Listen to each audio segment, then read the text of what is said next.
Print and electronic મીડિયાના મારા મિત્રો, આવતા 2 દિવસમાં વડોદરા શહેરમાં 2 મહત્વના તહેવારો ઉજવી રહ્યા છે અને આના માટે પોલીસ વિભાગ દ્વારા વિસ્તૃત સુરક્ષા વ્યવસ્થા ગોઠવવામાં આવેલ છે. તમે જાણો છો કે 7 થી 17 સુધી શહેરમાં ગણેશ વિસર્જન, ગણેશ તહેવારના ભાગરૂપે કેટલાક પંડાલો સ્થાપિત કરવામાં આવેલ છે. તે ઉપરાંત પ્રથમ, દ્વિતીય, તૃતીય દિવસનું વિસર્જન પણ પેરેલલી થઈ રહ્યું છે. તો 17મીએ અંતિમ દિવસે શહેરના મોટા પાયે જે ગણેશ ઇન્સ્ટોલેશન થયું છે આના વિસર્જનનું કાર્યક્રમ છે. સાથે સાથે 16મીએ ઈદે મિલાદ તહેવારનું પણ ઉજવણી થઈ રહ્યું છે. પ્રથમ આપ લોકો સમક્ષ હું ગણેશ વિસર્જન માટેના તૈયારીઓ અંગે વિસ્તૃત માહિતી આપવા માગું છું. શહેરમાં 1700થી વધારે ગણેશ આઇડલ્સ જે લાઇસન્સ સાથે એટલે પરવાનગી સાથે ઇન્સ્ટોલ થયા છે. એમ તો હજારો ગણેશનું સ્થાપના થયું છે. છેલ્લા 4 અઠવાડિયામાં આપણા ગણેશ તહેવારનું ઉજવણી એક શાંતિપૂર્ણ માહોલમાં સંપન્ન થાય તે માટે પૂર્વ તૈયારીઓ આપણા કરી રહ્યા હતા. આના ભાગરૂપે આયોજકો સાથે મિટિંગનું આયોજન કરવામાં આવ્યું. જે જુદા જુદા વિસ્તારમાંથી આવતા ગણેશ માટે આગમન યાત્રાઓ માટે પણ આપણા સુરક્ષા વ્યવસ્થા ગોઠવ્યા હતા અને આ તમે જાણો છો. પંડાલની સુરક્ષા અંગે આપણે ડિટેલ અરેન્જમેન્ટ પણ કરી છે. સાથે સાથે શહેરમાં ગયા વર્ષે 5 કૃત્રિમ તળાવો હતા. આ વખતે આપણે બીજા 4 પણ ઉમેર્યા છે. તો આપણે નવલખી, દશામા, માંજલપુર, SSV2 તે ઉપરાંત આપણે આ વખતે લેપ્રસી ગ્રાઉન્ડમાં એક વધારના, જ્યુપિટર પેટ્રોલ પંપ ખોડિયારનગર ખાતે એક એક્સ્ટ્રા અને ભાયલી રોડ ઉપર એક વધારના પણ આપણે આર્ટિફિશિયલ લેક આપણે કરી છે. તો આજની તારીખે ઉત્તર, દક્ષિણ, પૂર્વ, પશ્ચિમમાં શહેરના ચારો દિશામાં આપણે વિસર્જન કરી શકીએ તે પ્રકારની આયોજન આપણા વિભાગ તરફથી મ્યુનિસિપલ કોર્પોરેશન અને અન્ય સ્ટેક હોલ્ડર સાથે સંકલનમાં રહીને કરવામાં આવેલ છે. આ તળાવો ઉપર આપણે કેપેસિટી વધારી છે. સુરક્ષાના ભાગરૂપે આપણા બેરિકેડિંગ, ક્રેનની વ્યવસ્થા, ઓબ્ઝર્વેશન ટાવર, લોકોને હોલ્ડઅપ એરિયા તરીકે એડિશનલ એરિયા, પાર્કિંગ માટેની વ્યવસ્થા, temporary command and control centre, ઇલ્યુમિનેશનની વ્યવસ્થા અને સાથે સાથે મ્યુનિસિપલ વર્કરો અને નિષ્ણાત તરવૈયાઓ, તેરાપા અને વિસર્જન માટેનું તમામ લોજિસ્ટિકલ સપોર્ટ સિસ્ટમ પણ ત્યાં આપણે આયોજન કરી છે. અત્યારે આપણે જ્યારે 17 તારીખની ગણેશ વિસર્જનની વાત કરીએ તો તમે જાણો છો કે સમગ્ર શહેરમાં તમામ પોલીસ સ્ટેશન જ્યુરિસ્ડિક્શનમાંથી ગણેશો નીકળે છે અને આને ધ્યાને રાખીને દરેક પોલીસ સ્ટેશન, ACP, DCP અને CP કક્ષાએ તબક્કાવાર આપણે શાંતિ સમિતિના બેઠકો, મહોલ્લા સમિતિઓ સાથેના બેઠકો, આયોજકો સાથેના બેઠક અને ત્યાં સ્થળીય જે રહેવાસીઓ છે આમાંથી પ્રતિષ્ઠિત નાગરિકો, સ્ટેક હોલ્ડરો એમને સાથે પણ આપણા સંવાદ અને સતત સંપર્કનું આયોજન કેટલાક દિવસથી આપણે કરી રહ્યા હતા અને આજે લગભગ તમામ પોલીસ સ્ટેશન વિસ્તારમાં આ પ્રકારનું આયોજન આપણે કરી છે. સાથે સાથે તમે જાણો છો કે જુદા જુદા એરિયાથી નીકળતા ગણેશો કેટલાક ટ્રાફિકને પણ નડે છે. એટલે આપણે જાહેરનામા બહાર પાડીને આપણા સમગ્ર શહેરમાં ટ્રાફિક ડાયવર્શન એન્ડ મેનેજમેન્ટ માટેનું અલગથી પણ આયોજન કરી છે. આ સોશિયલ મીડિયા અને અન્ય પ્લેટફોર્મ ઉપર મૂકીને દરેક નાગરિકોને પણ આપણે જાણકારી આપી છે.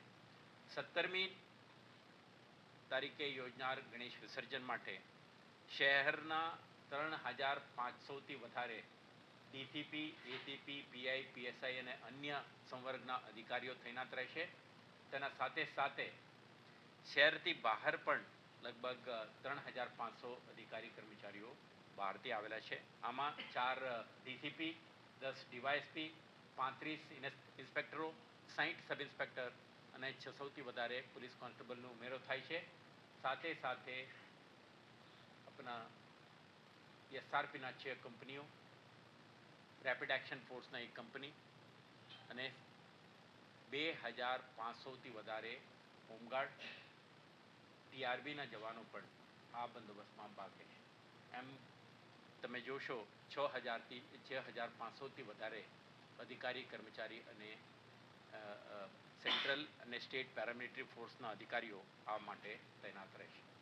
શહેરના કેટલાક વિસ્તારોમાં આપણા ફિક્સ્ડ પોઈન્ટ, ડીપ પોઈન્ટ, ધાબા ઉપર પોલીસની હાજરી અને સાથે સાથે સ્ટ્રેટેજિક લોકેશનમાં પણ પોલીસ અધિકારીઓ તૈનાત રહેશે, જેથી કરીને શહેરના કોના કોનેથી નીકળનાર ગણેશ વિસર્જનના જે યાત્રાઓ છે આના સુરક્ષા બની રહે અને એમના જે આર્ટિફિશિયલ પોન્ડ સુધી જઈ એક સુરક્ષિત માહોલમાં સંપન્ન થાય તે માટેના આપણા તમામ આયોજનો કરી છે.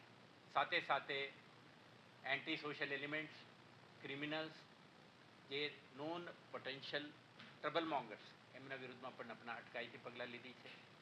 સોશિયલ મીડિયા ઉપર આપણે સતત નજર રાખી છે. કોઈ પણ પ્રકારની રૂમર મોંગરિંગ કે આપણા એક અફવાઓ ફેલાવીને અશાંતિ ના માહોલ ઊભા કરવાની પ્રયાસો ના થાય એવા એલિમેન્ટ્સ ઉપર પણ આપણા સતત નજર છે.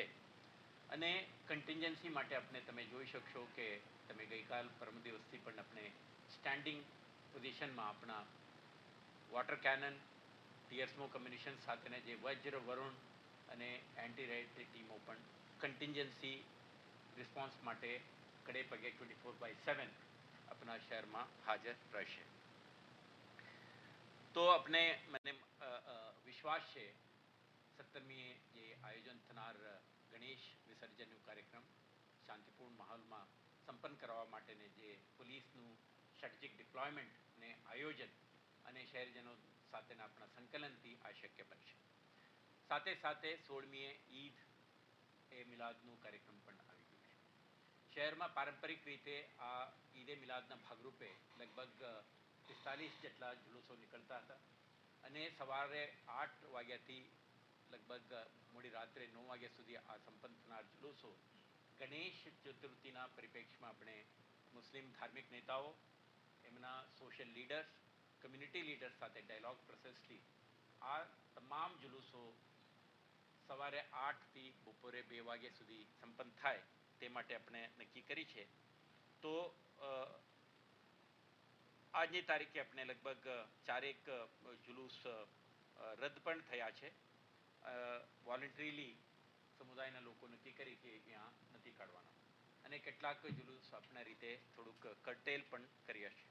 તો આપણે ઈદે મિલાદની જુલુસ પણ શાંતિપૂર્ણ માહોલમાં સંપન્ન થાય અને ગણેશ પંડાલ જે છે આપણને નડે નહીં તે માટે આપણે જુલુસના આયોજકો અને સમગ્ર રૂટ પર આવતા ગણેશ પંડાલની આપણે મેપિંગ કરીને એમના નેતાઓ આયોજકો સાથે આપણે વાતચીતના ધરીએ એક સહમતિ બનાવીને આપણે આ કાર્યક્રમનું આયોજન માટે તમામ તૈયારીઓ કરી છે.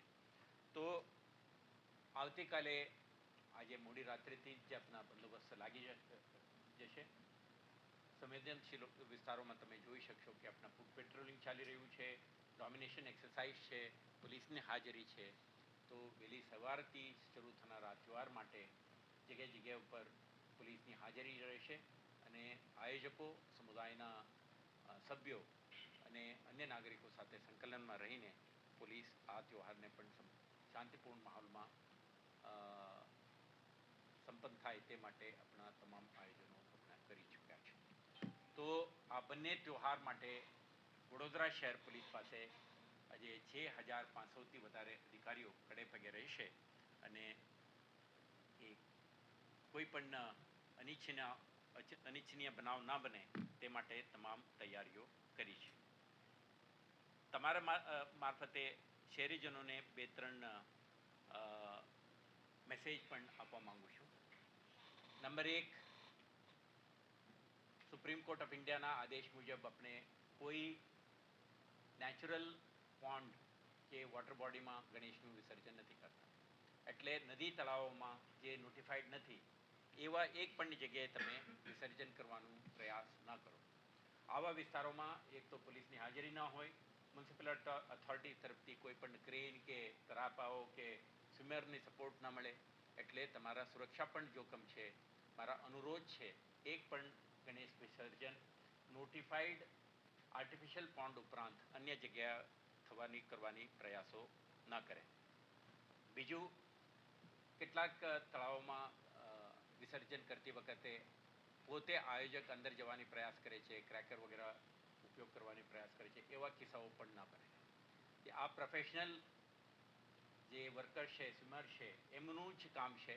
આપણે એમને સોંપીએ, એમના સહકારથી જ આ વિસર્જનનું પવિત્ર કામને સંપન્ન કરાવીએ આ જરૂરી છે. કેમ કે તમે રિસેન્ટલી તમે જોયું ગાંધીનગર વગેરેમાં એવા કિસ્સાઓ પણ બન્યા.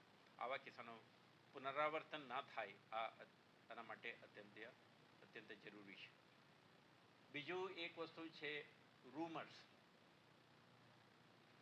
રૂમર્સ ફેલાવવાનું કે અને માનીને કોઈ રિસ્પોન્ડ કરવું, આ બંને મનાય છે. તો સોશિયલ મીડિયા પ્લેટફોર્મ ઉપર કે અન્ય કોઈ પણ પ્રકારની રૂમર્સ ફેલાવવાની કોઈ પ્રયાસ ન કરે. પોલીસ આવા પ્રવૃત્તિઓ ઉપર નજર રાખી જ છે. શહેરમાં એવા કોઈ રૂમર ફેલાવવાની પ્રયાસ થાય તો એને રિસ્પોન્ડ કરવાના બદલે તમે સ્થાનીય પોલીસ સ્ટેશનને અથવા કમાન્ડ એન્ડ કંટ્રોલ સેન્ટરને, પોલીસ કંટ્રોલ રૂમને તમે જાણ કરો, જેથી કરીને પોલીસ વિભાગ અપ્રોપ્રિએટ રિસ્પોન્સ આમાં આપી શકે. ત્રીજું, શહેરમાં ગણેશ વિસર્જન યાત્રાઓ નીકળવાના કારણે આપણે ટ્રાફિક ડાયવર્શન પ્લાન પણ આપણે નોટિફાઈ કરી છે. આ સોશિયલ મીડિયા મારફતે, પ્રિન્ટ એન્ડ ઇલેક્ટ્રોનિક મીડિયામાં પણ આમાં ખૂબ બહોળી પ્રસિદ્ધિ આપી છે. તો નગરજનો આપણા સાથ સહકાર આપે, જે નોટિફાઈડ એરિયામાં પ્રોહિબિટેડ રૂટમાં વાહનો નીકળે નહીં, જેથી કરીને ગણેશ વિસર્જનમાં કોઈ વાહન નડે નહીં. સાથે સાથે કેટલાક એમ્બ્યુલન્સીસ, એમરજન્સી વાહનો, ફાયર ટેન્ડર વગેરે પણ આ માર્ગો ઉપર નીકળતા હશે. તો એવા એમરજન્સી વાહનોને પણ તમે સહકાર આપો, ફેસિલિટેટ કરો, જેથી કરીને કોઈના જાનમાલની નુકસાન થતાં આપણે અટકાવી શકીએ. ટાઈમસર એમને મેડિકલ સારવાર વગેરે અપાવવામાં આપણે સફળતા મળે.